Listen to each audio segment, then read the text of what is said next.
రాష్ట్రంలో సామాజిక అన్యాయం జరుగుతున్న తరుణంలో సామాజిక న్యాయం కోసం పోరాడుతున్న దశ ప్రారంభమైంది. సామాజిక అన్యాయానికి ప్రతినిధులు ఎవరు, సామాజిక న్యాయానికి ప్రతినిధులు ఎవరు?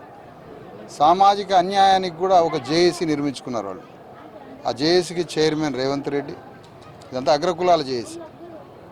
ఈ అగ్రకులాల జేఏసీకి chairman Revanth Reddy, vice chairman KCR, ఇంకో vice chairman BJP Kishan Reddy. ఆ ముగ్గురు కలిసి అగ్రకులాల జేఏసీ అని పెట్టుకొని తెలంగాణ రాష్ట్రంలో బీసీ ఎస్సీ ఎస్టీలకి సమస్త రంగాల్లో ప్రాతినిధ్యం లేకుండా వీళ్లలో వచ్చిన చైతన్యాన్ని సమాధి చేయడం కోసం తిరుగుతూ ఉన్నారు. దానికి సంకేతమే మొన్న కేసీఆర్ రాకరాక 3.5 కోట్ల మందికి ప్రాతినిధ్యం వహించాల్సిన ప్రతిపక్ష పాత్రని తరఫున న్యాయం చేయాల్సిన మనిషి తెలంగాణ గడ్డ మీద బీసీ ఎస్సీ ఎస్టీలలో వస్తున్న ఒక మహా బడబాగ్నిలాగా వస్తున్న సామాజిక చైతన్యాన్ని సమాధి చేయడానికి ఆయన ఇంట్లో నుంచి బయటికి వెళ్ళిండు. మీరందరూ అనుకున్నారు ఆయన ప్రజల కోసం బయటికి వెళ్ళిండి అని అనుకున్నారు. కాదు కాదు కాదు ఆయన కృష్ణానదిలో నీళ్ల గురించి మాట్లాడి సామాజిక న్యాయాన్ని సమాధి చేయడానికి బయలుదేరి. కృష్ణానదిలో ఇన్ని టీఎంసీలు రావాలి, పాలమూరు రంగారెడ్డి ఎత్తిపోతల పథకం జాతీయ హోదాలు ఇవ్వాలి, ఇలాంటి మాటలు మాట్లాడి తెలంగాణ గడ్డ మీద సామాజిక న్యాయ నినాదం లేదు, అసలు అది ఏమీ లేదని దాన్ని కన్సిడర్ చేయకుండా చాలా తెలివైన పాత్ర వహించాడు. అందుకని ఈ సందర్భంగా చెబుతున్నాం, సామాజిక న్యాయం అనే అంశంలో దానికి వ్యతిరేకంగా రేవంత్ రెడ్డి కానీ, దానికి వ్యతిరేకంగా కేసీఆర్ కానీ, దానికి వ్యతిరేకంగా బీజేపీ రామచంద్రరావు ఆర్ కిషన్ రెడ్డి ఎవరైనా ప్రవర్తిస్తే తెలంగాణ గడ్డ మీద తరిమి కొట్టే రోజులు ప్రారంభమవుతున్నాయి. ఇది సామాజిక న్యాయం. ఇంతకాలం తర్వాత తెలంగాణలో ఒక విప్లవం ప్రారంభించబడింది. నిన్న పాపం రేవంత్ రెడ్డి అంటాడు, చంద్రబాబు నాయుడు ఈయన పోయి కూర్చొని మాట్లాడుకుంటాడు నీళ్ల పంచాయతీ.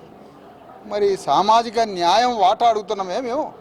42% రిజర్వేషన్లు కావాలి చట్టసభల్లో, స్థానిక సంస్థలను అడుగుతున్నాం కదా. మొన్న అయ్యలేదు, సర్పంచ్లో, మున్సిపాలిటీలో లేదు, రేపు రాబోయే ఎంపీటీసీలో లేదు, అసలైన అసెంబ్లీ పార్లమెంట్లో లేదు. నువ్వు మరి దీని గురించి మాతో కూర్చొని మాట్లాడవా? నీళ్ల పంచాయతీకి ఏమో చంద్రబాబు నాయుడు కూర్చోబెట్టి మాట్లాడుతున్నారట, మరి 42% కోసం మాతో మాట్లాడవా? అంటే మా టాపిక్ సామాజిక న్యాయం గురించి మాట్లాడితే ఈ ఉద్యమం ఎంత పెద్దగా బయటకు వస్తుందో. కాబట్టి కేసీఆర్, రేవంత్ రెడ్డి, బీజేపీ వీళ్ళంతా సామాజిక న్యాయం గురించి మాట్లాడొద్దు, దాని వైపున దాని మీద అసలు సంతకం చేయదు అని చాలా తెలివైన పాత్ర వహిస్తున్నారు. మీ తెలివి ఇంతకుముందులాగా సాంప్రదాయ బీసీ సంఘాలు కావు మాయి. సాంప్రదాయ బీసీ సంఘాలు, సాంప్రదాయ ఎస్సీ సంఘాలు అంటే ఎప్పుడు పరిపాలకుల పంచెలు పట్టుకొని కూర్చుంటారు వాళ్ళు.